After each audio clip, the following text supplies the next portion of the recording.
On our wedding night, my movie star husband Bruno ditched me to meet his ex-girlfriend. When he came back, reeking of alcohol, he hugged me while calling out Zoe's name. The next day, Zoe posted on Weibo, "Some love can only be hidden between lips and teeth, buried in time. I wish you happiness." Fans immediately flooded the comments, cursing me as the homewrecker. My manager was on the verge of a meltdown. Meanwhile, I scrolled through my phone lazily and said softly, "What's the rush?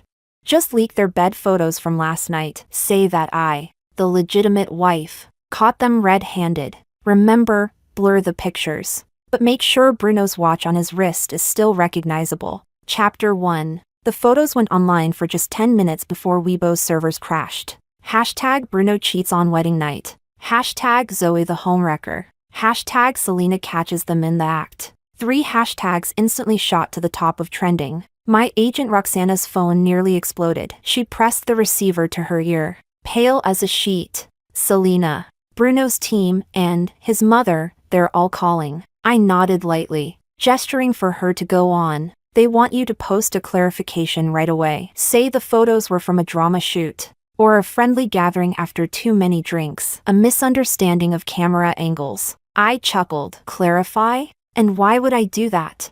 I am Bruno's lawful wife. On my wedding night, my husband abandoned me to sneak off with his ex, and I should help cover for their little tryst. Roxana, do I look like some brainless saint? Before she could reply, the door slammed open. Bruno barged in, eyes bloodshot, reeking of alcohol. His fist clenched so tight the veins on his hand bulged. "Selena, are you insane? Do you even realize what you've done?" He hurled his phone onto the coffee table. On the screen, my Weibo post. "Why would you do this? Zoe's innocent. She was just upset. I went to drink with her. That's all. Nothing happened between us." I lifted my gaze, calm and sharp. "Nothing happened? Then why was she wearing your shirt?" "Nothing happened? Then why did you hold me all night while whispering her name?" His face flushed red, like someone had cut off his air. He hadn't expected me to have heard every word. "I was drunk," he roared. "It was just a mistake, one any man could make. Do you have to blow it up like this? Ruin my career? Ruin Zoe? I never thought you were this vicious." I rose and stepped close to him. "Bruno, what you ruined was our marriage, yourself, and your precious Zoe. Vicious? Compared to the two of you, I'm practically merciful. And let me correct you, not all men make this mistake. Only the ones who can't keep it in their pants. Don't drag the rest of mankind down with you." He trembled with rage, hand raised to strike. I didn't flinch. I just stared him down coldly. "Go ahead, hit me. Tomorrow's top headline will be Best Actor Bruno Commits Domestic Violence. I guarantee it'll outshine your cheating scandal." His hand froze midair, then fell limply to his side. The phone rang again. This time, it was Monica, Bruno's mother, the chairwoman of Huayu Media. Her voice came through the line, lofty and commanding. "Selena, delete that post at once, then hold a press conference to apologize. Say it was all a misunderstanding. Our family name will not be dragged through the mud by you." I leaned back against the sofa, slowly filing my nails. "Monica, the disgrace isn't mine. It's your precious son's. On his wedding night, he pulled this stunt. The fact that I haven't filed for divorce yet is already me saving face for your family." There was a pause, then, forced calm. "What do you want? Resources? Money? Name your price, as long as you shut this down." I blew off the nail dust and smiled faintly. "I don't want anything. I only want justice." Monica sneered. "Justice? In this industry, whoever holds the power, that is justice. Selena, don't forget everything you have right now. You owe to us. Without my family, you're nothing. Stop with your naive little fantasies. I'll give you half an hour. If I don't see an apology on your Weibo by then, prepare to face the consequences." Chapter 2. The call ended abruptly. Roxana looked at me, panic written all over her face. "Selena, Monica, she means it. All of our endorsements, the scripts we got, they're all tied to Huayu." I patted her hand calmly. "Don't be afraid. The sky isn't going to fall." Half an hour passed. I didn't post a single word on Weibo. Instead, Zoe's team released a photo of her lying on a hospital bed, tears streaming down her pale face. Caption: Thank you for your concern. Please don't blame anyone. It's all my fault. She wore a patient's gown, gauze around her wrist, fragile and pitiful, and just like that, public opinion flipped again. The hashtag Zoe suicide skyrocketed to #1. My Weibo comments section collapsed under the flood of abuse. Selena the witch, you drove her to this. Bruno, divorce her now. Marrying that woman was your biggest mistake. Stay strong, Zoe. We'll always stand by you. Bruno called again, his voice choked with anger and tears. Selena, Zoe tried to kill herself. If anything happens to her, I swear I'll never forgive you. Are you happy now? Are you proud of yourself? I listened quietly, waiting until his rage burned itself out. Then I spoke, soft and steady. Bruno, do you really think the entire world should revolve around you two star-crossed lovers? She cries, it must mean I bullied her. She goes to the hospital, it must mean I forced her. And me? I'm the lawful wife you both humiliated, and I deserve to be slandered and spat on? You should go stay at the hospital and tell her next time if she's going to stage a suicide scene, she'd better make the cuts deeper. Cat scratches won't fool netizens forever. That jab ignited Monica's fury. The next morning, the official Weibo of a major blockbuster announced my removal from the cast, due to personal misconduct and negative social influence. Then came the endorsements, one by one. The luxury brands cut ties. Roxana's hands shook as she held the termination letters. It's over. Selena, Monica is out to erase you completely. Overnight. I went from rising star to public enemy. Bruno texted me. This is what you wanted? I gave you a chance. Now get out of my house. My lawyer will send you the divorce papers. I stared at the message, then laughed. Get out.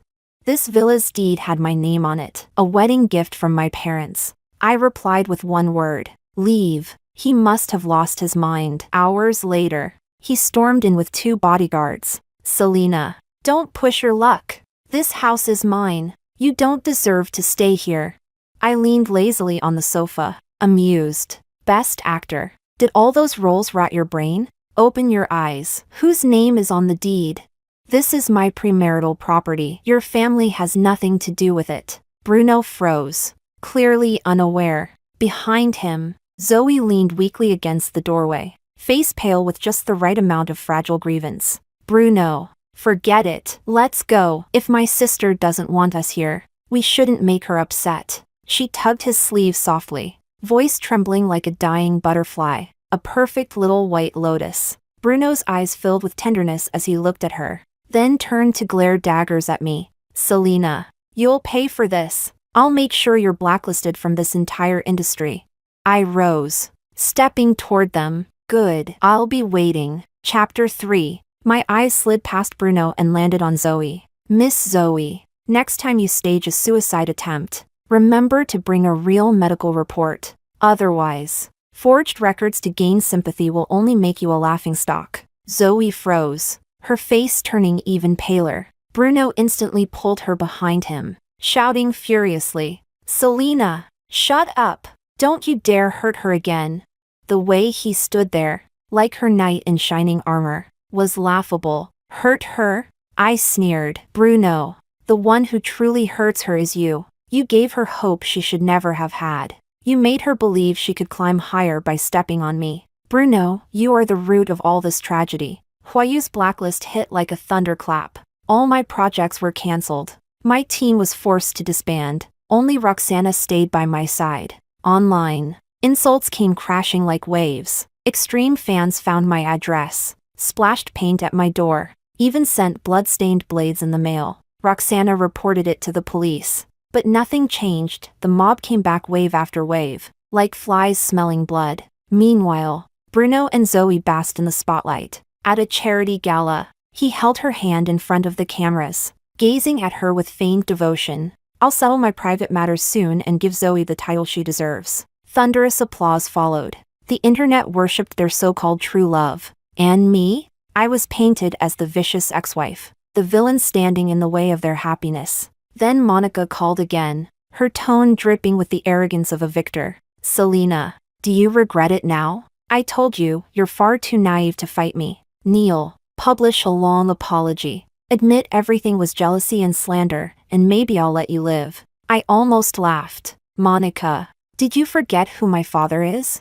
Silence. My father, Nestor, though retired, still a titan in the business world. With a single word, he could reshuffle entire markets. My mother, one of the nation's most celebrated painters, admired by countless students. I was never the kind of parasitic flower who needed Bruno's family to survive. The only reason I hadn't used my family's influence was because I wanted to keep things clean, to leave some last shred of dignity for myself, and for Bruno. But clearly, they didn't need it. Monica's voice dropped, sharp and venomous. So you're still stubborn? Then don't blame me for being ruthless. Selena, I'll teach you what real despair means. When the line went dead, my father's voice came through another call, steady, calm, and unshakable. Selena, you've suffered enough. Do whatever you want. Remember, your father is your strongest shield. My eyes burned. The dam of tears I'd held back for days finally broke. Dad, I'll be fine. I wiped my face, steadied my breath, and dialed another number. Interested in a little business? A low, magnetic voice answered with a laugh. An invitation from Miss Selena? How could I refuse? Tell me, he drawled. How do you want to play this? Chapter 4. I looked out the window at the neighborhood, swarming with reporters and rabid fans. My eyes grew colder by the second. I want Bruno ruined, utterly disgraced. Luis, Bruno's sworn enemy and the powerful CEO of Starlight Media, agreed to meet me at a private members-only club. In person, he was even more striking than in photos. His tailored black suit fit perfectly against his tall, commanding frame. He slid a folder across the table. This is Starlight's top-tier contract. Along with it, a full PR team and a legal task force. Whatever you want, I can give it to you. His dark eyes locked onto mine. My only condition. He leaned back, voice steady. I want half of Huayu Media's market share. I laughed softly. Quite the appetite you have. Luis lifted his coffee cup, his gaze unwavering. To take down Bruno's family, nothing less than blood is required. Now, Miss Selena, show me your sincerity.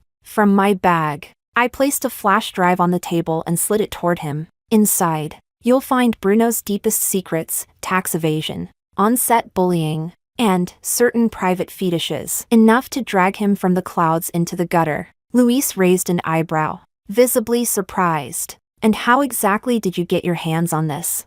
I shrugged. Back when Bruno trusted me, his phone was an open book. I just happened to have a habit of keeping useful backups. For the first time, his expression softened, tinged with admiration. Seems Bruno really was blind. Well then, he picked up the flash drive, smirking. Pleasure doing business. Our alliance was sealed. The first step, strike back. Luis's team moved with ruthless efficiency. That very night, an article titled "A Wife's Confession" exploded across the internet. Written in my voice, it recounted everything, from my first meeting with Bruno, to our marriage, and to his betrayal on our wedding night. There were no curses, no vicious insults, only calm, restrained words laced with unbearable sorrow and quiet despair. And at the end, attached was the recording of my call with Monica. Her imperious voice echoed, ordering me to kneel, to beg, to shoulder all the blame. Within 30 minutes,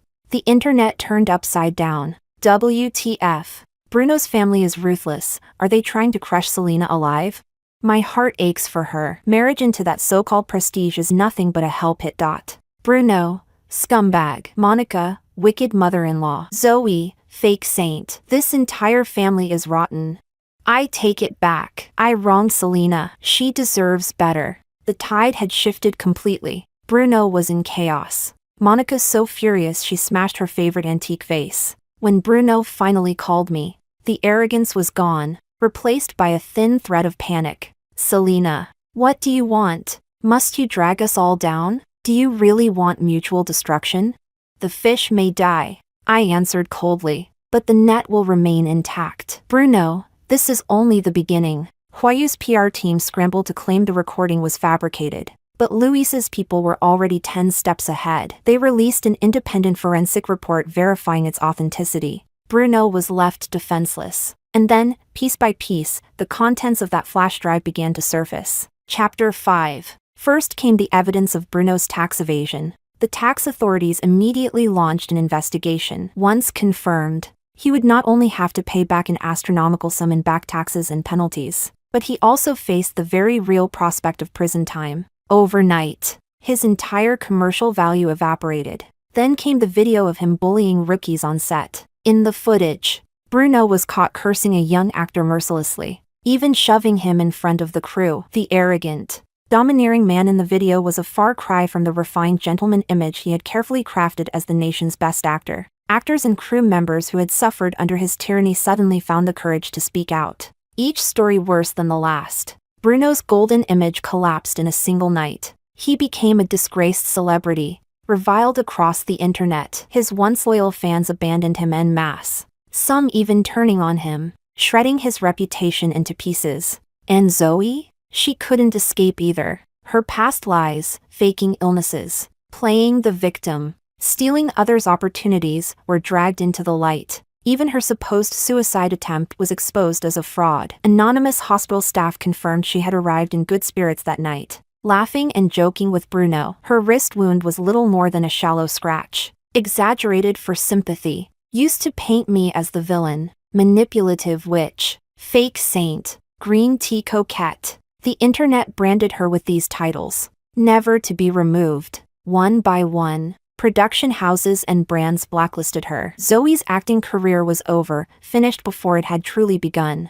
Bruno's empire crumbled. His family's media company saw its stock price plummet, hitting consecutive daily limits down. Investors dumped shares like wildfire, and panic spread through the boardroom. Monica was in shambles. No longer the arrogant matriarch who once looked down at me from her gilded throne. In desperation, she tried reaching out to my father, begging for mercy, but my father shut the door in her face. The business world is a battlefield. There is no pity for losers, only victory or destruction. Meanwhile, Luis's Starlight Media struck hard and fast, seizing market share from Huayu at lightning speed. Profits soared. Everything was unfolding precisely as I had planned. And then came the final straw, the one that broke the camel's back. Luis's team released one last video. The scene? My wedding suite. The time? My wedding night. The video showed Zoe, wearing Bruno's shirt, perched at the edge of the bed, eyes brimming with tears.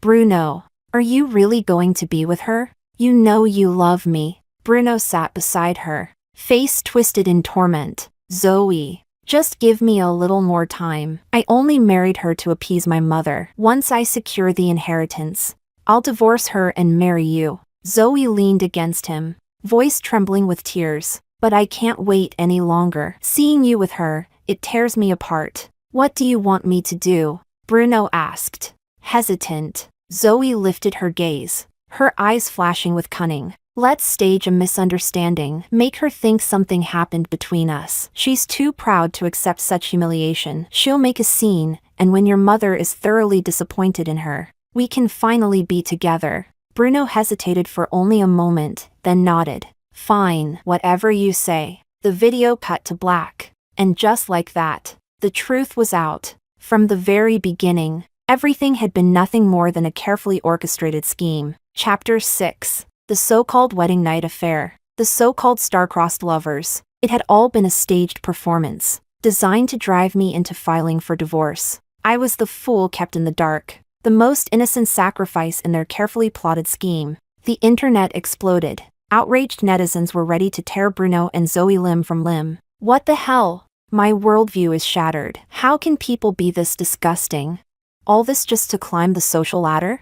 The lowest of the low dot. Selena's too pitiful, calculated against on her wedding night. This is beyond cruel. Bruno, get out of the industry. Zoe too.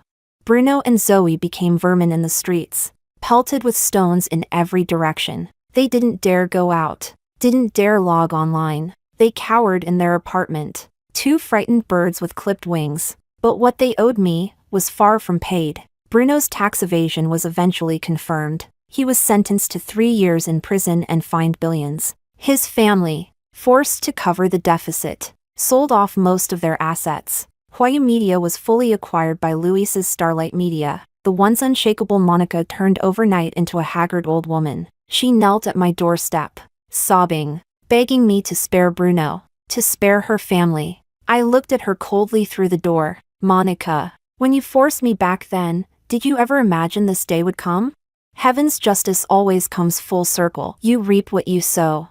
I ordered security to escort her away. As for Zoe, her ending was even more tragic. After being blacklisted, she lost every source of income. To survive, she sang in dim little bars until someone she had once offended recognized her and humiliated her on stage. Later, I heard she fell into debt with loan sharks. They broke her legs, and she vanished into the abyss of the crowd. And I, with Luis's backing, my career soared to dazzling heights. I starred in a film directed by an internationally renowned auteur. My performance won me the Best Actress award at Cannes. At the ceremony, I wore a stunning red gown, standing radiant beneath the world's spotlight. Luis sat below the stage, his eyes full of tenderness and open admiration. My divorce with Bruno went through smoothly. He left with nothing. I reclaimed everything that was mine. The day we signed the papers, his gaze was complicated. Selena.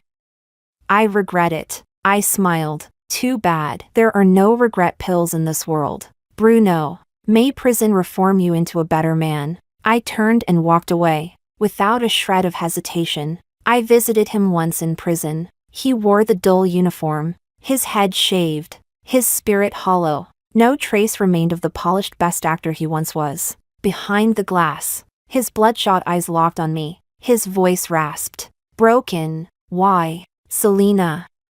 You once loved me, didn't you? How can you be this cruel? I looked at him calmly. Yes, I once loved you. I loved the Bruno who explained scripts with patience, who handed me medicine quietly when I was sick, who clumsily comforted me when I cried on set. But that Bruno died. He died on our wedding night. When you and Zoe plotted against me, what's left is nothing but a selfish, weak, and foolish stranger. And tell me, why should I pity a stranger? Bruno's body shook violently. He buried his face in his hands, sobbing like a wounded beast. I watched him quietly for a moment, then stood. I only came today to tell you, I'm getting married. He froze, his head snapping up, disbelief flooding his face. I lifted my hand, the diamond on my ring finger glittering under the prison lights. It's Luis. He's good, better than you, by 1,000, by 10,000 times. Bruno, thank you for not marrying me properly back then. Otherwise, I would never have met the right man. With that, I turned and left. I never looked back. Chapter 7. Behind me, in the visiting room, came his guttural, heart-wrenching cries. But none of that had anything to do with me anymore. I stepped out of the prison. The sunlight was warm and dazzling. Luis's car was parked not far away. He leaned casually against the door, holding a bouquet of sunflowers. The moment he saw me, he strode forward, slipped the flowers into my arms, and wrapped me in a strong embrace. It's all over, he whispered into my ear. I hugged him back, pressing my face against his warm chest, and nodded.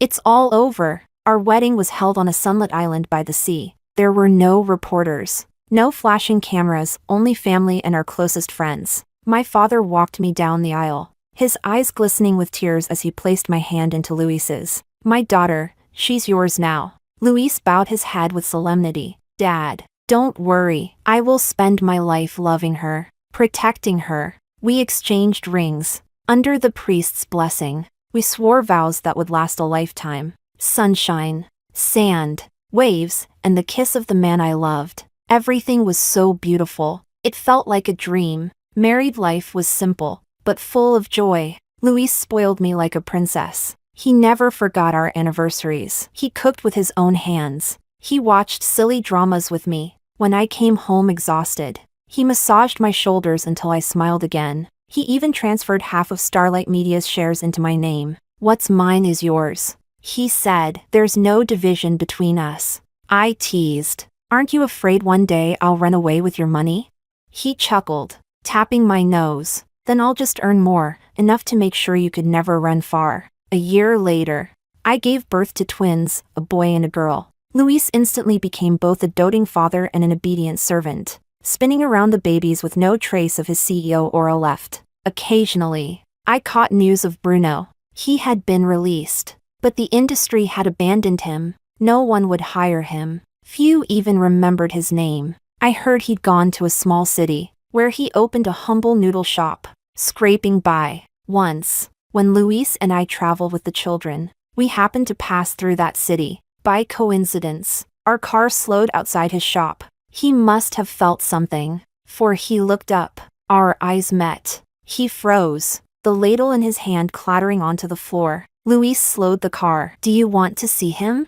Behind us, our children's laughter rang bright as bells, fighting over a piece of cake. That was my world now, new, radiant, warm. I shook my head. No, just passing by. The car picked up speed again, merging into traffic. But 5 minutes later, I changed my mind. Stop the car. Luis pulled over smoothly. He unbuckled, looking at me. I'll go with you. No need. I opened the door. Stay with the kids. I'll be back soon. Chapter 8. I walked alone, against the flow of people, back down that street. The noodle shop was small, the tables were greasy, and the walls were lined with yellowing menus. Behind the curtain of the kitchen, Bruno stood in a faded t-shirt, bent over a pot, cooking noodles for a customer. He had gained weight, looked haggard, wrinkles carved deep lines around his eyes, and his back had a faint stoop. I found a corner seat. He came out carrying a bowl of noodles, and the moment he saw me, his hand shook, spilling broth onto the floor. After setting the bowl on a customer's table, he hurried toward me, on his face, shock, shame, and a fleeting glimmer of something else. Selena, you, one bowl of house noodles. I cut him off, my gaze fixed calmly on the stained menu on the wall. He froze, the color draining from his face. The other diners began to glance between us. His lips moved, but no words came. In the end, he turned and disappeared into the kitchen. Soon, a steaming bowl of noodles was slammed down in front of me. He sat opposite me, eyes bloodshot, staring as if to devour me whole. You came here to laugh at me, didn't you? I picked up the chopsticks, lifted one strand of noodles, but did not eat. Are you doing well? He rasped. I gave no answer. He suddenly laughed, a hollow laugh uglier than crying. I get it. You must be doing great. Married to Luis, crowned best actress, admired by everyone. So you came today to gloat, to remind me of how much of a failure I've become, right? His voice rose, shaking, pulling curious looks from nearby tables. I laid down the chopsticks, took out a bill, and pressed it beneath the bowl. The noodles are on me. I stood to leave. He lunged, seizing my wrist with frightening strength. Selena, don't go. Tell me, was there ever, even for one moment, did you regret it? The madness and desperate pleading in his eyes made my skin crawl. I wrenched my hand free. Bruno. I met his gaze, word by word. My only regret is ever meeting you. His body crumpled. As if the strength had been ripped out of him, he collapsed back into the chair. I turned, walking out of that suffocating shop without looking back. Outside, sunlight poured down. Luis's car waited at the corner. I slid inside. In the back seat, our twins were fast asleep, peaceful smiles on their little faces. Luis asked nothing. He only started the car and took my chilled hand into his warm, dry palm. I leaned back, watching the street recede in the window. The noodle shop, the man, quickly shrank into the distance, until it was gone. Soft music played in the car. The road home stretched ahead, clear and open. My phone buzzed, a message from an unknown number. Wish you happiness. I smiled faintly, passed the phone to Luis. He glanced at it, blocked the number, and deleted the text without hesitation. He laced our fingers together, firm and steady. Wife, don't bother with trash like that. It only dirties your eyes. I smiled, nestling into his embrace. Sunlight streamed through the windows, warm and soothing. Yes, my life no longer needed blessings from irrelevant people, because I already had the greatest happiness in the world.